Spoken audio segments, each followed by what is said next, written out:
Hello students, in the last video we have discussed the various method of chain lengthening and chain shortening of carbohydrates.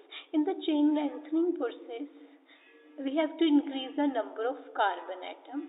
हम lower aldose से higher aldose बना रहे थे, वहाँ पे हमने HCN के साथ ऐड करके एल्डिहाइड कीटोन जो भी हमारी एल्डोज फॉर्म है लाइक एराबिनोज, हमने HCN ऐड करा। देन उसके बाद साइनोहाइड्रिन्स बनी, उनकी हाइड्रोलिसिस से हमारे पास कार्बोक्सिलिक एसिड बन गए। देन उसके बाद हमने उनकी साइक्लाइजेशन दैट इज लैक्टोनाइजेशन करी, दैट इज साइक्लिक एस्टर बनाए, जो कि हमारे रिडक्शन पे हमें हायर एल्डोज फॉर्म दे गया। ऐसे ही हमने जब चेन डिक्रीज करी दैट इज चेन डिग्रेडेशन, उस केस में हमने रफ एंड वर्ल्ड डिग्रेडेशन दो मेथड करे। वहाँ पे हमने ऑक्सीडेटिव क्लीवेज करके हायर एल्डोज से लोअर एल्डोज बना लिए। अब हमारे पास यहाँ पे है जैसे ग्लूकोज एंड मेनोज, हमारे पास टू मॉलिक्यूल्स है। ग्लूकोज की हमारे पास यहाँ पे स्ट्रक्चर होती है एल्डिहाइड ग्रुप पे हमारे पास, यहाँ पे हमारे पास OH H OH, बाकी सभी कार्बन में हमारे पास right hand side OH group लगा हुआ है। टोटल 6 कार्बन है। ये हमारे पास ग्लूकोज मॉलिक्यूल होता है। मेनोज फॉर्म हमारे पास क्या है? एल्डिहाइड। जो मेनोज फॉर्म है ग्लूकोज से बिल्कुल सिमिलर एक्सेप्ट सेकेंड कार्बन की हमारी स्टीरियोकेमिस्ट्री ऑपोजिट है। सेकेंड कार्बन में इस साइड OH, बाकी रेस्ट हमारी सारी एग्जैक्टली सेम स्टीरियोकेमिस्ट्री है। दैट मीन्स मेरे पास मेनोज की स्ट्रक्चर ये वाली होगी। टोटल अगेन इसमें भी 6 कार्बन है। अब हमारे पास ग्लूकोज एंड मेनोज में आपस में क्या रिलेशनशिप है? ये आपस में हमारे पास एपिमर्स है। तो हम एपिमर्स को कैसे डिफाइन कर सकते हैं? वो शुगर्स, वो एल्डोज, वो कार्बोहाइड्रेट जो आपस में एग्जैक्टली एक दूसरे को रिजेंबल कर रहे हैं, एक्सेप्ट एक कार्बन पे हमारी स्टीरियोकेमिस्ट्री डिफरेंट है। In case of glucose and mannose में C2 पोजीशन पे हमारी स्टीरियोकेमिस्ट्री डिफरेंट है, तो ये हमारे पास C2 एपिमर्स है। तो एपिमर्स हमारे पास वो आइसोमर्स हो गए जो एक दूसरे से डिफर करते हैं only in the stereochemistry at 1 carbon. तो ये हमारे पास एपिमर्स की एग्जांपल आ गई। ऐसे ही अगर मेरे पास ये मॉलिक्यूल है, यहाँ पे इस मॉलिक्यूल में स्टीरियोकेमिस्ट्री एग्जैक्टली ग्लूकोज जैसी है एक्सेप्ट एट 4 पोजीशन, ये मेरी ग्लूकोज की 4th पोजीशन होगी ना, 4th पोजीशन वाली कार्बन की स्टीरियोकेमिस्ट्री ऑपोजिट है। तो मेरे पास ये मॉलिक्यूल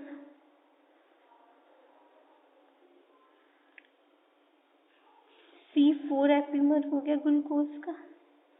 जो C4 एपिमर ग्लूकोज का है वो हमारे पास ग्लैक्टोज होता है। तो ग्लैक्टोज हमारे उस मॉलिक्यूल से आइसोमर से रिजेंबल करते हैं, एक्सेप्ट एक कार्बन के अराउंड इसकी स्टीरियोकेमिस्ट्री ऑपोजिट होती है, डिफरेंट होते हैं। And we have to mention किस कार्बन पे। That means glucose and mannose आपस में C2 एपिमर्स है, ग्लूकोज एंड ग्लैक्टोज आपस में C4 एपिमर्स है। हमारा मेथड है एपिमराइजेशन। दैट मीन्स जो एक एपिमर से दूसरी एपिमर फॉर्म में इंटर कन्वर्ट करना। तो हमारे पास जो नेक्स्ट टॉपिक है इंटर कन्वर्जन ऑफ एपिमर्स और एपिमराइजेशन। इस फिनोमिना को हम एपिमराइजेशन कह देते हैं। दैट इज मुझे ग्लूकोज को मेनोज में कन्वर्ट करना है। हमने ऑलरेडी लोबरी ब्रून-वेन-केनस्टीन मैकेनिज्म पढ़ लिया है। उस केस में हमारे पास glucose under mild basic condition glucose mixture of glucose, fructose and mannose देती है। दैट मीन्स ग्लूकोज से मेरे पास मैनोज फॉर्म आ गई। दैट मीन्स अगर मैं ग्लूकोज को माइल्ड बेसिक कंडीशन के साथ ट्रीट करूं तो मेरे पास एपिमर मैनोज फॉर्म आ जाती है। तो हमारे पास जो एपिमराइजेशन में है, हमने ग्लूकोज को मैनोज फॉर्म में कन्वर्ट करना है। ग्लूकोज मॉलिक्यूल हमें पता है,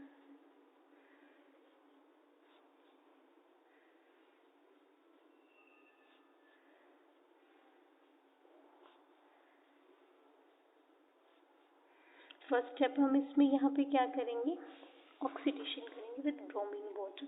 bromine water mild oxidizing agent है, तो इस एल्डिहाइड ग्रुप को कार्बोक्सिलिक ग्रुप में ऑक्सीडाइज कर देता है। बाकी सारी स्ट्रक्चर हमारे पास यहाँ पे एज इट इज हो जाएगी।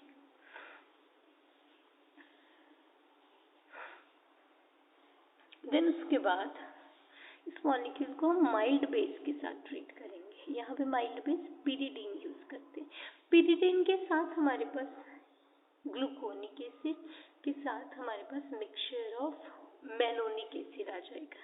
मेनोनिक एसिड आ गया, ये फॉर्म एपिमर कर गई, तो दैट मीन्स मेरे पास इक्विलिब्रियम मिक्सचर आ गया। उसमें मेरे पास मेनोज का corresponding carboxylic acid it is mannoic acid, and साथ में ग्लूकोनिक एसिड ग्लूकोज की कार्बोक्सिलिक एसिड वाला फॉर्म है। नेक्स्ट स्टेप हमारे पास क्या होता है, अब इन दोनों के मिक्सचर को वी हैव टू सेपरेट। ये हमारे पास ग्लूकोनिक एसिड, ये हमारे पास मेनोनिक एसिड है।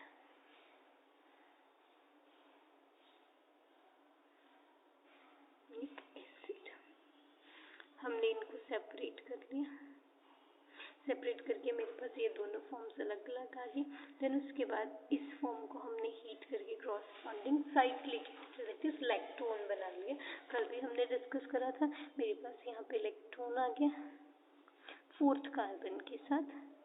सेकेंड कार्बन हमने एज इट इज दिखा दी, थर्ड भी एज इट इज दिखा दी, फोर्थ के केस में हमारे पास लैक्टोन बन गया, फिफ्थ हमने एज इट इज दिखा दी, सिक्स्थ भी हम ऐसे दिखा देते हैं। अब हमने लैक्टोन से एल्डिहाइड चाहिए था हमें, इट इज मेरे पास रिडक्शन हो, साथ में ये लैक्टोन मेरे पास ओपन हो जाएगा। इट मीन्स ये मेरे पास लैक्टोन फॉर्म, मेनोज का लैक्टोन फॉर्म है, तो ये मेनोलैक्टोन होगी। इसे मैंने सोडियम अमलगम के साथ रिड्यूस करा, तो मेरे पास क्रॉसपॉन्डिंग मेनोलैक्टोन से मेनोज फॉर्म आ गई।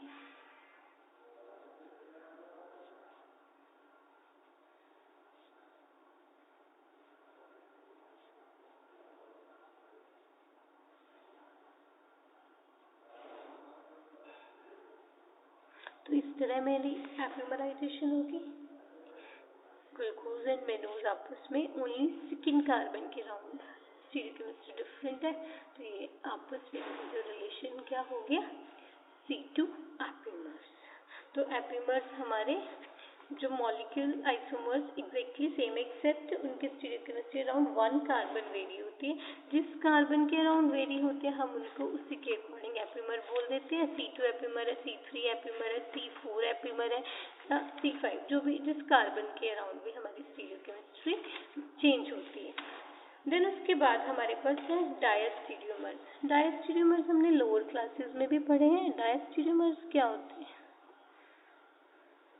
जो मॉलिक्यूल्स हैं वो तो ना तो एग्जैक्टली सेम आइडेंटिकल है और ना ही एग्जैक्टली मिरर इमेजेस है, तो उनको हम डायस्टीरियोमर्स बोल देते हैं। एनाइसोमर्स होते हैं ना हमारे पास non superimposable mirror image होती है। मिरर इमेज होती है मॉलिक्यूल की, बट वो हम सुपर इम्पोज नहीं कर सकते। डायस्टीरियोमर में ना तो मेरा पूरा मॉलिक्यूल मिरर इमेज होता है, ना ही आइडेंटिकल होते हैं। हमारे पास सबसे सिंपल सी एग्जांपल आ जाती है टार्टेरिक एसिड की। मेरे पास ये टार्टेरिक एसिड है, दैट इज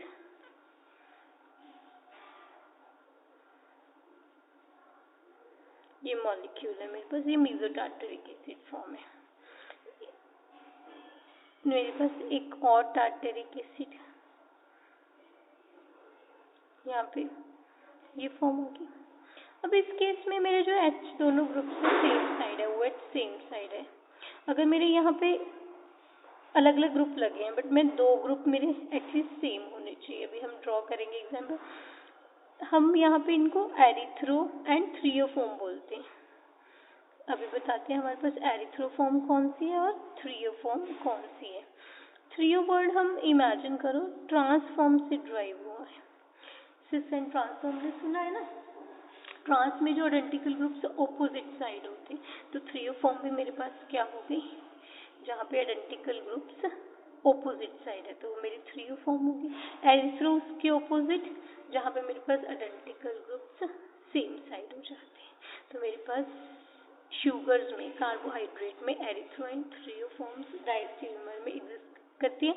अगर मैं पहले डायस्टेरियोमर टर्म पे आऊँ, ये मॉलिक्यूल इसके साथ कंपेयर करूँ, ये वाला हाफ मुझे एग्जैक्ट आइडेंटिकल लग रहा है, अगला हाफ मुझे मिरर इमेज लग रहा है। मेरा पूरा मॉलिक्यूल ना तो आइडेंटिकल है ना मिरर इमेज है, तो ये आपस में डायस्टेरियोमर्स हो गए। फर्स्ट डायस्टेरियोमर हमें टर्म क्लियर होगी।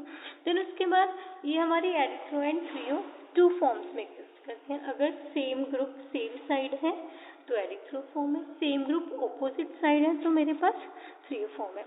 ये तो है कि मेरे पास ये पेयर और ये पेयर आइडेंटिकल है।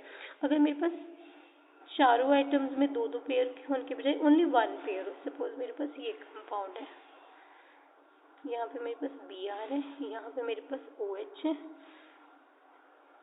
एक फॉर्म मेरे पास ये होगी, अगली फॉर्म मेरे पास क्या होगी, Br H OH H।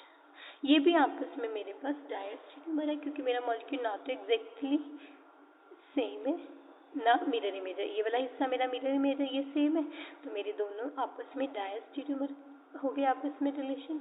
Again ये थ्रियो एंड एरिथ्रो फॉर्म में अगर सिमिलर ग्रुप, हम यहाँ पे ये वाले ग्रुप से देख रहे, एक पेयर भी हमारे पास सेम एटम्स का है, सिमिलर ग्रुप सेम साइड है, तो मेरे पास एरिथ्रो फॉर्म हो गई।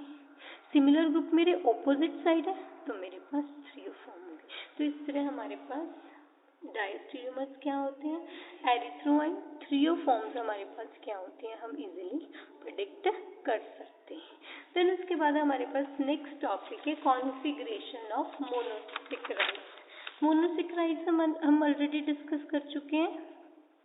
क्या होते हैं, जो मॉलिक्यूल फर्दर हाइड्रोलाइज नहीं कर सकते, हमारे पास पॉलीसेक्राइड है, वो हाइड्रोलाइज करके मोनोसेक्राइड, ये बहुत सारी एल्डोज या कीटोन्स फॉर्म देता है, बट मोनोसेक्राइड में हम उनको फर्दर हाइड्रोलाइज नहीं कर सकते। तो हमारे पास अब टॉपिक है कॉन्फ़िगरेशन ऑफ मोनोसेक्राइड। अब मोनोसेक्राइड्स में हमारे पास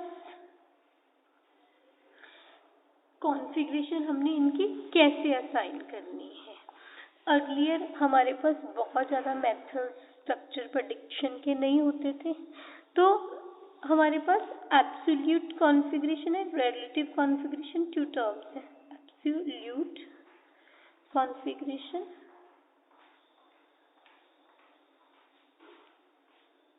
रिलेटिव। एब्सोल्यूट वर्ड का मीनिंग है एग्जैक्ट, मतलब एक्चुअल। रिलेटिव कंपैरिजन में हमारे पास पहले बहुत सारे मेथड स्ट्रक्चर प्रेडिक्शन के, स्ट्रक्चर डिटर्मिनेशन के नहीं होते थे, तो हम आर्बिट्रेरी या रिलेटिव कॉन्फ़िगरेशन किसी भी मॉलिक्यूल की प्रेडिक्ट करते थे।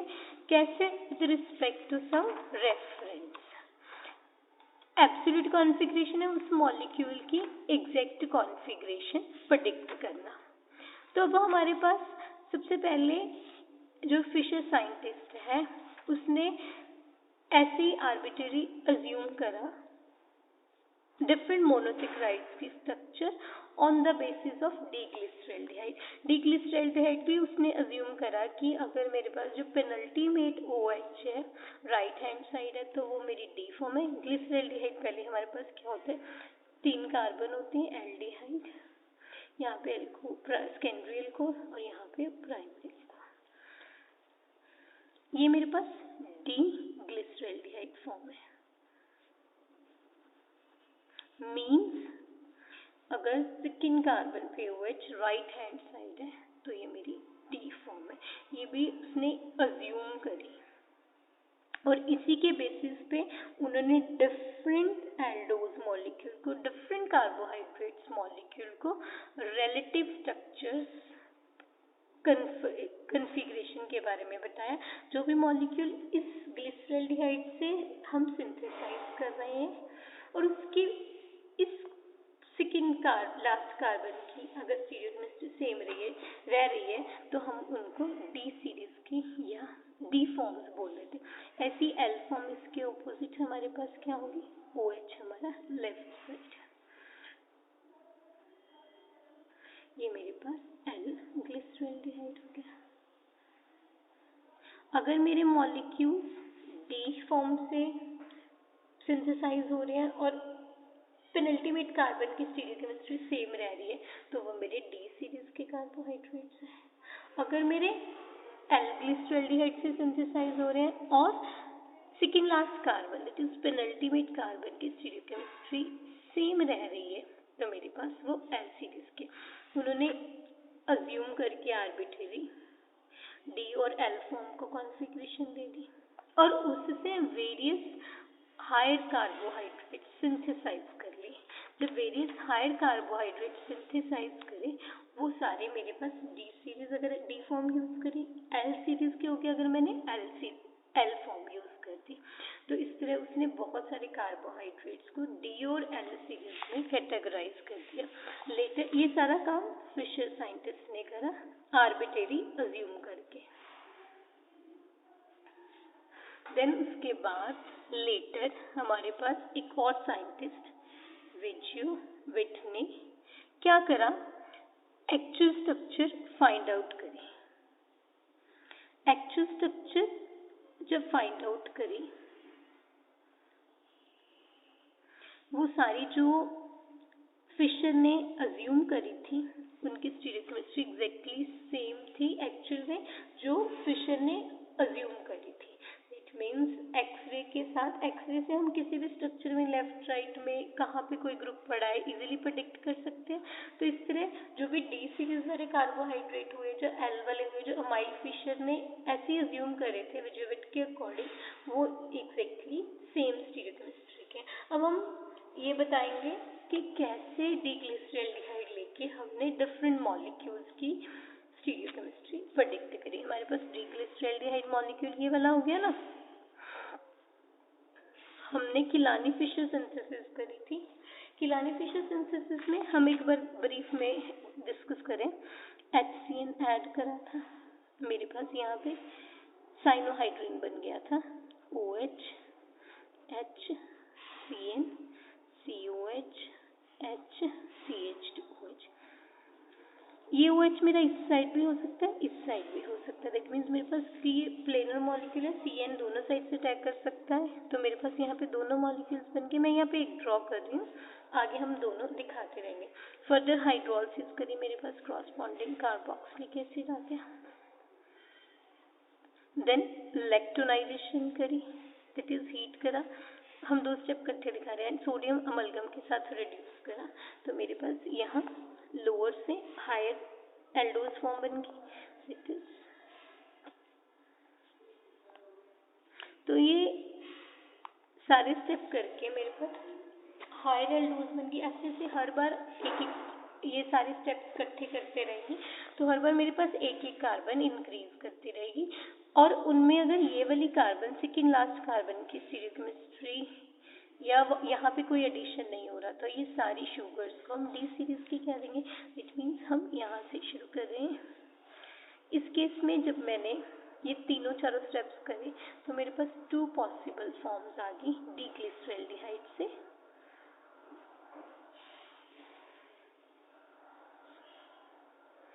पहली फॉर्म क्या आ गई, हायर एल्डोज OH इस साइड आ गया, ये पेनल्टीमेट वाली की स्टीरियोकेमिस्ट्री एग्जैक्टली सेम है।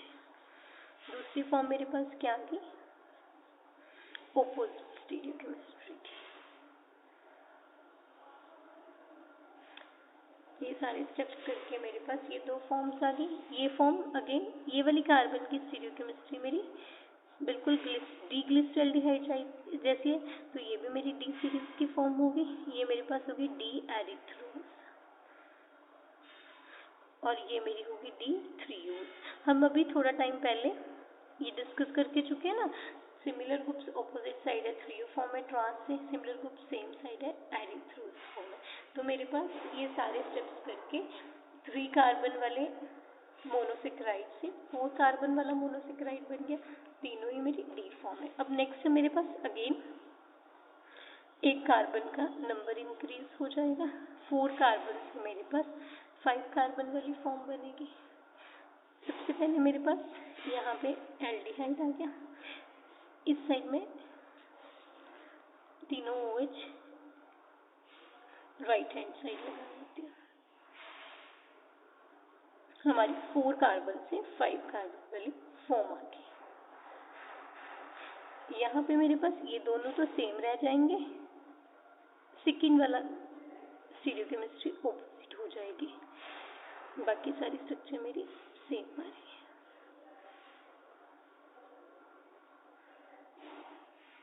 अगेन इस वाली कार्बन की स्टीरियोकेमिस्ट्री सेम है, तो ये भी मेरी डी सीरीज की होगी।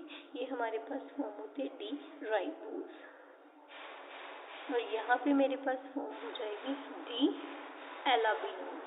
हमें ये लर्न करने की ज़रूरत नहीं है, ये आपको समझाने के लिए कि कैसे डीग्लिसरॉल्डिहाइड से हम डिफरेंट हायर कार्बोहाइड्रेट या एल्डोज फॉर्म बना सकते हैं, और वो सारे ही मेरे डी सीरीज के। हमें सारी फॉर्म्स के नेम याद करने की जरूरत नहीं है, हमें basically mannose, glucose, fructose, galactose, ये कुछ जो हम बार बार डिस्कस करें उन्हीं फॉर्म्स की स्ट्रक्चर हमें एग्जैक्ट पता होनी चाहिए।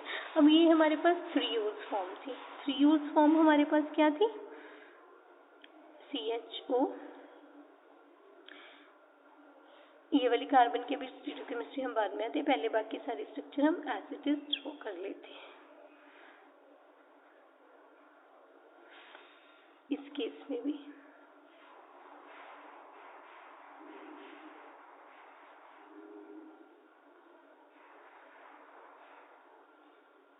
तो मेरे पास यहाँ पे इस साइड OH एक फॉर्म आ गई, दूसरी साइड मेरे पास इस साइड OH फॉर्म आ गई। तो D3O से मेरे पास दोनों ही D फॉर्म्स बन गए, बिकॉज इस वाली कार्बन के स्टीरियोकेमिस्ट्री दोनों में ही ग्लिसरॉल्डिहाइड जैसी है, या हम कह देंगे 3-यूज जैसी। ये वाली फॉर्म का हमारे पास नेम होता है जाइलोज। ये हम बार बार कह रहे हैं कि लर्न करने की आपको ज़रूरत नहीं है, और ये होती है हमारे पास लाइलोज। तो इस तरह हमारे पास ये दोनों फॉर्म्स आ जाएंगे। देन ये हमारे पास 5 कार्बन वाली फॉर्म्स होगी।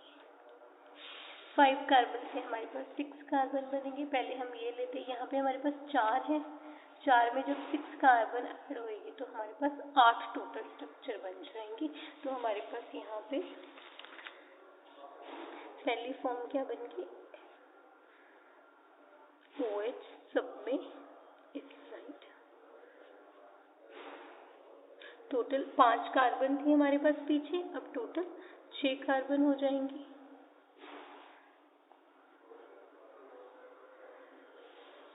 दूसरी फॉर्म हमारे पास क्या बनेगी? बाकी सारी स्टीरियोकेमिस्ट्री से ये हमारी ऑपोजिट स्टीरियोकेमिस्ट्री हो जाएगी। यहाँ पे OH ग्रुप आ गया, यहाँ पे H, बाकी सारी स्टीरियोकेमिस्ट्री हमारी ये वाली फॉर्म आ गई।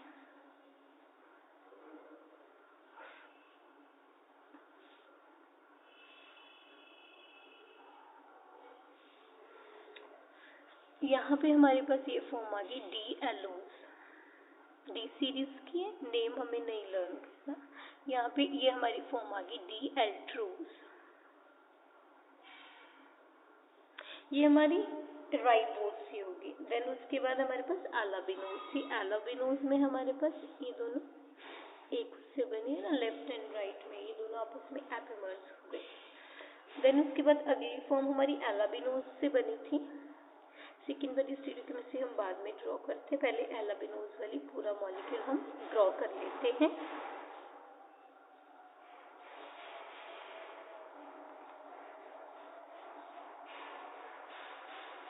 दूसरा मॉलिक्यूल में भी हमारे पास एग्जैक्टली सेम आ जाएगा।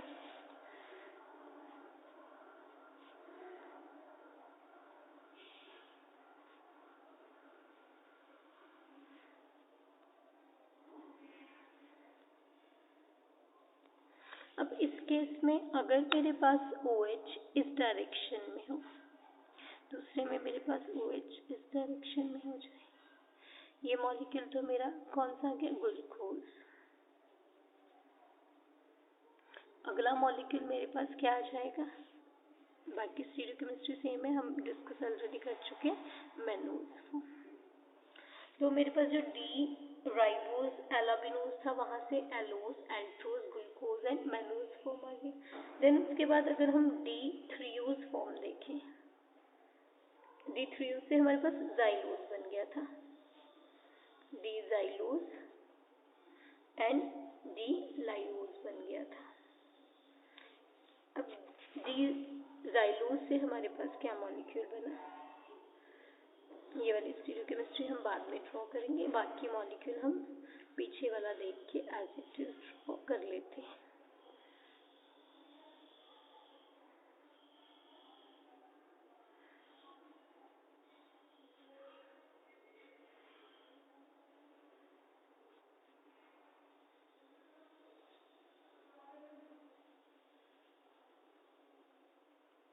अगर OH मेरा इस साइड आ जाए, दूसरे वाले केस में OH मेरा इस साइड आ गया, तो मेरे पास यहाँ पे डी गुलोज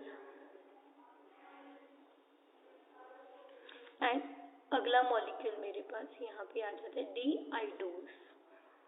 अगेन ये सारे मॉलिक्यूल मेरे डी सीरीज से ओके हो गए। ऐसे ही जो मेरे पास जाइलोज से ये दो फॉर्म बनी थी, लाइओज से मेरे पास अगले दो फॉर्म्स बन जाएंगे, उनकी स्ट्रक्चर आप खुद ड्रॉ कर लेते हो।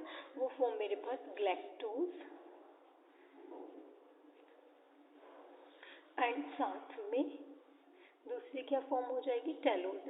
बार बार कह रही हूँ आपको नेम याद करने की जरूरत नहीं है, जस्ट हम यहाँ पे ये डिस्कस करें कि ये सारी फॉर्म्स मेरी एन सीरीज की है।